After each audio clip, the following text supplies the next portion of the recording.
This is my Native Titan X 10.5. I purchased it about 2 months ago now, and I've been spending the last 2 months fully rigging it out to hopefully get it tournament ready. And I'm getting to the point where I'm pretty close. I'm not all the way there, but it's definitely very fishable at this point. I've only had it out about 4 times, and that is because I do not have a bed extender at the moment, but I did recently just purchase the Boondocks T-Bone bed extender, and that should be coming in pretty soon. But for the last 2 months, I've been rigging it out with trolling motor, fish finder, captain's bridge. I got a black pack in the back. I did my phone mount up here, but we're gonna go through the entire kayak and kind of just give a quick overview of everything that I like so far, some things that I dislike, and overall just how this whole experience has been rigging out the kayak. So I think it's best if we start from the front of the kayak and work our way to the back. So this is my Motor Guide XI3. I picked it up off of Facebook Marketplace on another kayak, and I took it off and put it onto this kayak here. It came with the mounting hardware for the quick release bracket, but I had to purchase the Native Titan X adapter to actually put it on this kayak. So I'm gonna remove the trolling motor here real quick and show you what the adapter looks like. So here you can see I took the trolling motor off of the plate. It's very simple. There's just a big U-shaped bolt that goes through that puck right here, and it secures it onto the plate. So this is where we're gonna get into my first gripe about the kayak. If you're watching this, this is probably the only place on the internet that you're actually going to see this adapter plate on the Native Titan X 10.5. After purchasing, I didn't realize that this plate right here actually overhangs a good probably 4 to 5 inches. It's a pretty substantial overhang. And the one thing that I've noticed so far is that it makes putting this kayak in a truck bed very, very difficult. I really wish that Native would include pictures on their website of what this adapter plate looks like on the 10.5, but they don't. They only show a diagram. I'll actually put it up here in this corner, what they show on the website, and it does not show the overhang on the 10.5 at all.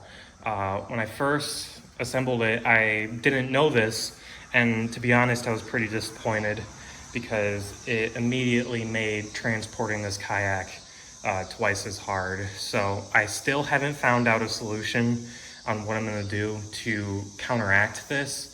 But when my bed extender comes in the mail, I will definitely have to play around quite a bit to see if I can get it working in a way that I can safely transport this kayak. Okay, so I got the motor back onto the kayak, and I'm gonna show you the plug that I installed. So I just got this off of Amazon. I'll leave a link for it down in the description, but it was very easy to assemble. This had a lot of leftover wire on it, and I know a lot of people like to leave that wire and coil it up, but honestly, I don't care about this trolling motor enough to, keep all the extra wire. I'm probably gonna be the last owner for this trolling motor, so I just decided to make it the correct length, But you can see here, this is the E-plate, as Native calls them. It's basically like a pass-through plate, so you don't have to drill in your kayak. But this just flips up, and then this pushes down, and it clicks down, which is very nice. So that cannot come unplugged now unless you twist that bracket and pull up. So now I have deployed the trolling motor, and I can show you here. This is the remote they give you. I don't have the one that has a spot lock. It's just, left, right, and then you can turn up or down your speed and turn the prop on. So the prop is on at this point, but it's down at the lowest setting. So if I hit the plus, I'll start spinning. This is really slow. This is pretty much the slowest option there is. And if you hold down, you can see it goes quite a bit faster. And then you can turn off the blade by doing that. So if you turn it up, you can turn off or turn back on. So far, I've really enjoyed this trolling motor. I think it cuts through the water very nice. It gets this kayak moving pretty good, probably about 4 miles per hour. And overall, I'm pretty happy with it. But at this point, as far as I know, Motor Guide has discontinued the XI3 and they are no longer making it. But if you want to pick up a bow-mounted trolling motor like this, you can pick up the new Minn Kota Terrova kayak version, which is just a normal Minn Kota Terrova, except for they cut down the shaft, so it's not too long for the kayak format, excuse me. All right, I had to close this garage door here because the sound from the road is really loud, so I apologize if you guys can hear that. But while I have the trolling motor down, I opened up the front hatch here and I can show you how I have everything rigged. So here you can see this is where the plug for the trolling motor comes out. You have to buzz this portion out. Even though there's an E-plate, they still leave this plate like fully intact, so I had to cut it out. I used a like a DeWalt buzzer. I'll put a picture of it, but that's what I used to cut through. I just drilled some holes and then used the buzzer to cut the rest of it out. And here you can see I have the wires running through this tray they put in, and I also cut out a little square right here for the rest of the wires to go through. Up here, I just threw a first aid kit. You should have this on any boat that has a prop. I also have ordered some tourniquets that I'm gonna put in here. If you have a really bad day out in the water, you're definitely gonna be happy that you have a tourniquet. So definitely invest in one of those. They're only about $6 on Amazon for like a pack of 3, I think. It's really a no-brainer. But as you can see, I have this wire, and we'll get to what that runs to a little later, but that wire plugs into a portable battery, like one that you would use to charge your phone. It's not in there at the moment because it's charging inside, but yeah. So up here, this is my graph battery. It's a 12 volt, 20 amp hour battery that I just use for this Garmin 73 SV up here on the captain's bridge. So down here, you can see my transducer cable. I have it all coiled up. And then at the very bottom, you can see I also have the ferrite bead on there. That ferrite bead basically just protects against, like, I don't know the science behind it, but something to do with magnetic fields, and coiling all that copper together can actually screw up the image that you're getting on your screen, so that ferrite bead eliminates that problem. So up here, that red wire that I was talking about, you can see runs to my GoPro. So I have a GoPro Hero 7 Silver, I believe. So I just mounted it up on this captain's bridge up here, and it points all the way up to the seat. I'm probably gonna move the location of this GoPro. I'll throw a little video up here in the corner. You can see it's not the most flattering position. So I think we're gonna either move this one up here farther and put it on a pole, or like up on the trolling motor or something. And that'll just be a little farther away, a little bit of a more elegant view. And I was also thinking about getting a second GoPro and mounting it on a pole in the back that runs up. Okay, so back to the transducer wire. Underneath all of this, I'll remove that. There's this little plate down here, and that's where the transducer wire runs into. So when you lift up that plate or unscrew it, there's a little rubber grommet in there. And if you cut it to the correct size of your transducer wire and you push it through, it goes all the way through the boat, and then that grommet keeps water from coming up. So I'll go underneath the kayak now to show you the mount that I have for my transducer. So this is a little awkward down here, so I'm not gonna film under here for too long. but I had to order a specialty transducer mount that recesses it up into this area up here, because the normal GT54 transducer, I believe, it hangs down quite a bit, and as you can see here, it would even be resting on this dolly, and it would be putting pressure onto the transducer there, and within a couple times of you banging that transducer, it's either gonna break the transducer or strip the holes or the threaded inserts that actually hold that transducer on, and then you're gonna have a really bad situation with your kayak. So spending that extra $30 on a mount is definitely worth it. Okay, so this is kind of my favorite area of the kayak right here. It really gives me that sort of like cockpit feel where, you know, all my tools are within reaching distance. Something that, you know, you don't really get on a big boat. You know, everything's really spaced out. But on a kayak, you know, everything's right there. So I've really been enjoying that, because before this, I did actually own a boat. I'll put a picture up here again in the corner of that boat. And I actually sold it because I was gonna run out of storage space for it, because we're actually moving out of this house in about a month, and the place we're moving to doesn't have a garage.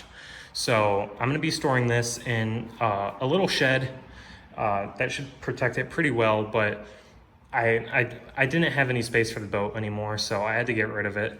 And I was a little upset, but after getting this kayak, I really don't regret my decision at all. I've really been enjoying this, and honestly, I wouldn't be surprised if I became a kayak guy for here on, because I have really been enjoying it. But anyway, we're gonna get to the captain's bridge here. This accessory is a little pricey, if I'm being honest. It is $150, and all it comes with is this bridge right here and 2 Yak Attack mounts. And these Yak Attack mounts are not very good, I'll be honest. I was a little disappointed when I saw those. And I think what I'm gonna end up doing is, when I go back to school here in August, I'm gonna see if I can use my school's CNC machine to fabricate some aluminum track mounted risers that will really make this solid. Because I do have future plans of putting live scope on this kayak, and 1 or 2 9-inch graphs, plus a GoPro, plus my tools, because I will be mounting my tools very soon here. That's another future plan. But all that weight is, you know, it's quite a lot to have on these Yak Attack mounts, if I'm being honest. So I'm gonna see if I can fabricate my own for that, but yeah. Down here, I put a little eye bowl. This is for launching, so I'm gonna put a dock line on here that I can take on and off, clip to this eye bolt here that's just mounted into the track, and I'm gonna run that dock line to the, you know, to the dock, so when I actually go and drive my truck back up to the parking lot, my kayak doesn't float away. So now that I'm over on this side, I thought I would turn on the graph and turn on the simulator so you can see what I see when I'm actually out on the water. But right here, I have the Yak Attack paddle holder. It's a little flimsy, but I think it's kind of designed that way, so, you know, any splashes isn't torquing on this rail, especially when you have down here and you push. I think that definitely saves the rail a little bit. So honestly, I've been really enjoying this paddle holder. I think it works very well, and I really like that it has these clips here, so when I'm not using the paddle, which is pretty much 99% of the time when I'm out on this kayak, it's stowed away and I don't got to worry about it falling in the water. Here you can see this is my propel drive, just the standard drive that comes with the kayak. I've really been enjoying the instant reverse, and it really helps when I use the front motor to get to my spot, and then I use that for little small, you know, pinpoint things. Or, you know, if I want to get a workout in, I can just not use that motor in the front and use that, which is pretty nice. But you know, while I have the motor, I definitely wanted a backup because if my motor battery does end up going dead, I have something to fall back on because paddling this boat, you know, if I was a quarter mile out, or not a quarter mile, like if I was 3 miles out on the water and my trolling motor went dead and all I had was a paddle, I probably wouldn't be making it home that night, just because of how big this boat is. So having that propel drive is really, really nice. I'm not going to spend too much time on the rudder here, just because, you know, it's a stock feature. If you have a propel drive, you know, you're pretty much guaranteed to have a rudder. But I will show you here, you know, I can turn the rudder back and forth, you know, very standard.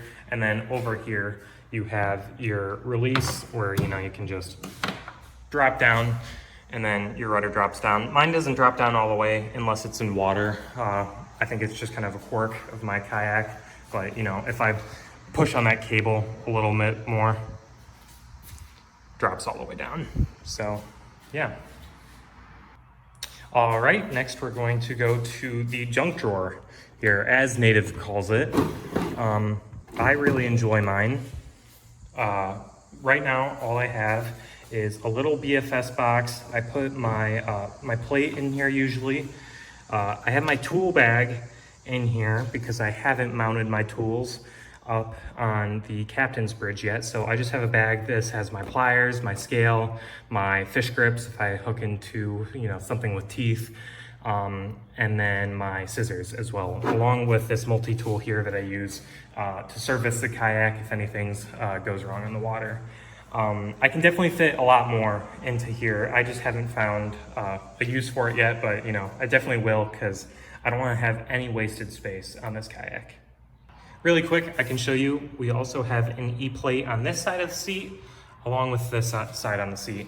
So I think this is gonna be really useful. I do plan on putting a Yak Power switch panel in there so I can rig some navigation lights in the front, as well as a phone charger, stuff like that. And then over there, when I eventually get live scope, that's where my transducer cable will run out, and I'll have my transducer pole set up here. So that's another great feature on this kayak. You know, these E-plates are everywhere, and they really allow for, you know, a lot of accessibility for wires and things like that.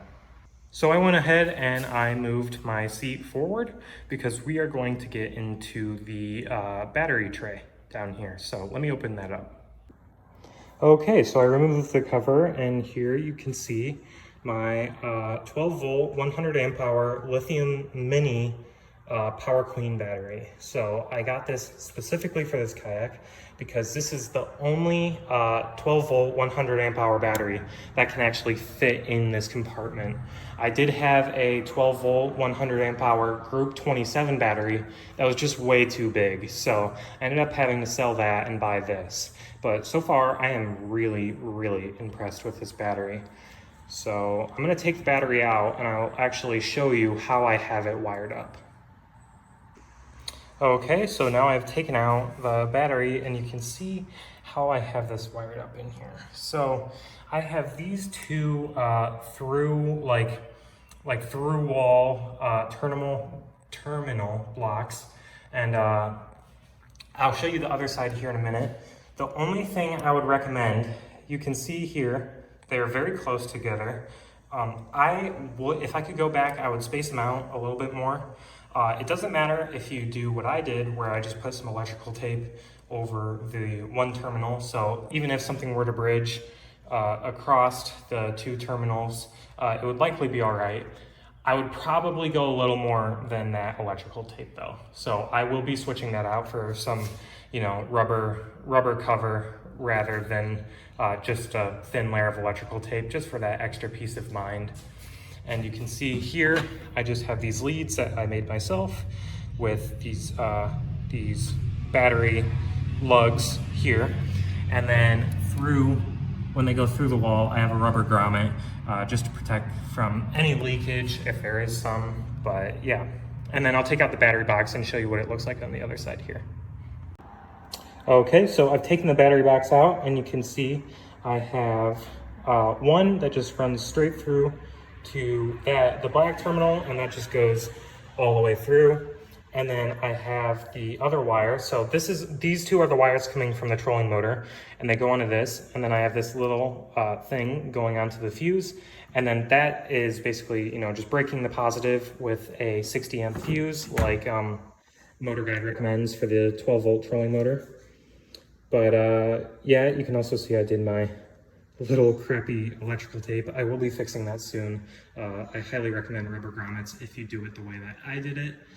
Just because, if you were to short out a lithium battery and you were to not notice, you could have a very serious fire on your hands. So I will be fixing that before the next time I go out, so just for that extra peace of mind. But yeah, this is the way that I rigged up the battery box in my kayak. Okay, so this is my black pack here. I'm not going to spend too much time on this, just because it's kind of a separate accessory from the kayak. But I will say, if you are getting the Native Titan X, going with the 13 by 16 is definitely the way to go. You can see this is the 13-inch side, and if you were to extend it to 16 inches, you would definitely be going over that lip. So your crate would kind of be at an angle if you had the 16 by 16. I have seen it done, but for me, the 13 by 16 is more than enough, and it actually has, the mounting system here for it and everything, and it's actually indented for the 13 by 16, so that is the one that I decided to go with. But here you can see I have just, my trays, I have some soft plastic bags, I have a spinnerbait box, and at the very bottom I have a swim bait box that is a 3700 size that just goes across the entire bottom of the crate. So yeah. All right, so here you can see I have my Native Sidekick wheels. I have been enjoying these so far, but just a fair warning, if you are getting the Sidekicks, just know that these are not meant for rough terrain at all. These are meant for paved boat ramps, maybe a little bumpy, especially if you have the beach wheels. If you take it on a little bit of a bumpy beach, you're not gonna have an issue. But yeah, these are not meant for serious off-roading. I have seen some pictures where, people took them on very rocky surfaces, pulling them over big rocks and stuff, and they actually pulled the tracks right out of their kayak, and that is a irreplaceable damage. You're gonna pretty much have to get a new hull if you were to do that. So definitely keep these on paved surfaces or smooth surfaces, and leave it to a boat launch. I wouldn't want to be dropping this thing over big rocks and stuff like that. So if we come to the back here, you can also see this is where a lot of the business gets done if you have accessories back here. If not, this is going to be pretty empty. So you do have spacing for a new pour, or even that new Garmin Current that just came out. That should be pretty cool. But you also have little indents here if you decide to install a foot steering kit, which would line up with these two bolts up here where your foot steering would be installed for your stern motor. Along with, you have options. You could put up to 2 power poles on this thing, which is, if you ask me, kind of overkill, but if you want it, go ahead, that's your choice. Here you can see we have another plate, so if you do want to install a stern mounted motor, you can just plug it in right here, along with your power poles. If you wanted to plug those in here as well, you could. This is your rudder here, so this is just the whole mechanism of your rudder. I wouldn't want to place anything on this. If you're using the rudder, don't place anything on this because it can actually screw up this mechanism, not allow it to turn, etc. And then here, this is mainly used for wiring. So you just open up this and you can take this bucket out and you can, access the hull of the kayak. I'm not going to show too much, but that is where I keep my fishing license, my registration. If I have a private lake pass, I'll actually put it in there. I found that's a really good spot for that, especially if you don't want it to, get in the way while you're fishing, if you have all your paperwork sitting out. So that's what I put in here.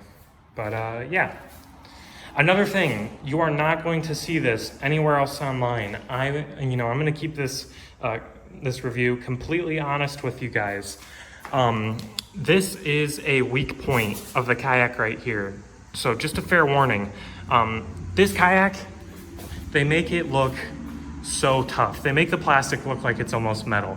And this isn't a fault to Native at all. This is, every kayak is made out of plastic. No matter how much you try to make plastic like metal, it will never be metal.